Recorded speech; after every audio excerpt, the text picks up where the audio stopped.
소년은 언제 책임 있는 주체가 되는가?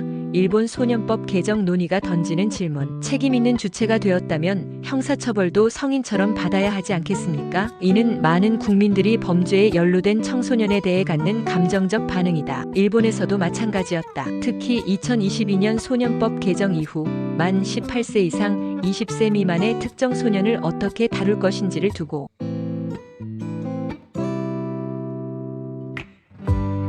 형벌체계 전반에 걸친 복잡한 논쟁이 이어지고 있다. 이번 개정은 특정 소년에 대해 소년법의 일부 조항을 적용하지 않고 성인과 동일한 기준으로 형을 정할 수 있도록 문을 열었다. 그러나 이로 인해 역설적인 현상이 발생했다. 즉, 특정 소년이 나이가 어린 소년보다 같은 범죄를 저질렀음에도 더 무거운 처벌을 받게 되는 모순적인 상황이 발생한 것이다.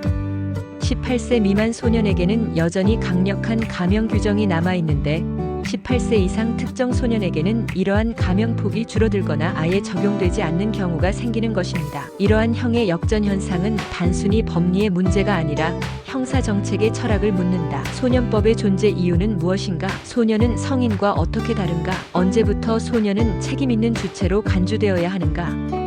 소년법은 소년의 미성숙성과 회복 가능성을 전제로 한다. 이는 처벌보다는 교정과 사회복귀에 초점을 맞춘 법률이다. 그렇기 때문에 일본 소년법은 무기형을 선고해야 할 중범죄에서도 18세 미만의 소년에게는 10년 이상, 15년 이하의 유기형으로 감형할 수 있도록 한다. 이는 보호주의 원칙의 구현이다. 그러나 특정 소년에 대해 형법상 유기형 상한을 20년으로 하는 것은 성인과 동일한 기준을 적용하겠다는 입장이지만 여전히 그들을 소년법 적용 대상으로 두는 이상 그 취지와 충돌한다. 형사 정책의 일관성이 흔들린다. 즉, 형법적 책임은 성인 수준으로, 보호와 교정은 소년 기준으로. 이 모순적 구조는 일본 사법 현장에서 실제로 혼란을 낳고 있다. 한국의 경우 형사 미성년자는 만 14세 미만이며 14세 이상 19세 미만은 형사 책임 능력은 있으되 소년법의 보호 처분을 받을 수 있다. 최근 한국에서도 촉법 소년 연령을 낮추자는 주장이나 소년범에 대한 보다 엄중한 처벌 요구가 높아지고 있다. 그러나 보다 근본적인 문제는 책임과 회복이라는 형사 정책의 균형이다. 법은 감정이 아니라 이성으로 판단되어야 한다. 그 이성이란 인간의 성장 가능성과 교정 가능성을 고려하는 냉철한 판단이어야 한다. 일본에서처럼 보호주의의 이름으로 설계된 법률 체계에 처벌주의가 섞이게 되면 결국 소년은 언제 성인이 되는가라는 질문 앞에서 방황하게 된다. 우리 사회는 그 질문에 답할 준비가 되어 있는가?